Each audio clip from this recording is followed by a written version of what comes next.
A man of God helps you depend on God, not on him. A man of greed wants you to depend on him so he can extract money from you. A lot of so-called prophets today charge people money for ministry. The more you pay, the more they pray. Today, many churches and prayer camps charge money for what they call consultation. If you give $50, you get a prayer. If you give $100, they will lay hands on you and anoint you. If you give $500, they'll fast for you. And if you give $1,000, they will prophesy and see a vision for you. Nonsense! Anybody who charges you for prayer or ministry is in error. Mark my words. A day of judgment is coming on the false prophets and the fake pastors in this land. They tell you, buy this anointing oil, buy this holy water, buy this prayer cloth. Do not be deceived. Jesus never sold any miracle, and neither did the apostles. We have to get back to the place today where we depend on Jesus and Jesus only. The cult of celebrity pastors must end. And here's the problem we make today. We think if a prophet speaks words that come to pass, well, then it means he's a true man of God. We think if a pastor performs miracles, signs, and wonders, that he must be operating in God's supernatural power. But the fact is, you can speak prophetic words that come to pass and still be a false prophet.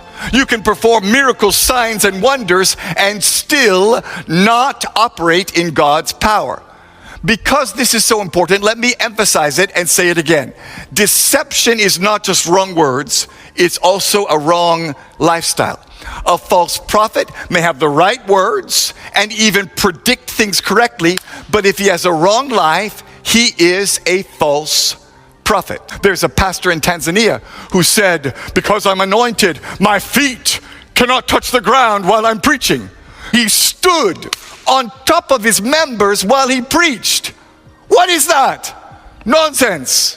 The pride in pastors today is making God angry. Pastors tell their members, bow down, kneel down, touch my feet. Stop it. Jesus and only Jesus must be glorified. A few years ago, Pastor Rabalago of the Mount Zion General Assembly in South Africa was spraying Doom, super multi-insect killer, in people's faces to cure their sickness. Pastor Light Monyeki of the Grace Living Hope Ministries commanded his congregants to drink rat poison as a demonstration of the power of faith. They died shortly after visiting his deliverance service. Ask yourself, where is that in the Bible? There's a great wave of error running through churches today. It's destroying pastors and ruining churches. It's causing men to backslide and making the gospel lose power. It's making a mockery of the truth and making men lose their faith. It's causing good Christians to turn from the truth and fall into sin. And the fact is, Jesus clearly tells us it will affect many. Many false prophets will come. Many men will be deceived. And friend, you need to know today that the greatest challenge for us as Christians in the end times is not persecution. It's not economic collapse or uncertainty in government. The greatest challenge we face today in the church is spiritual deception.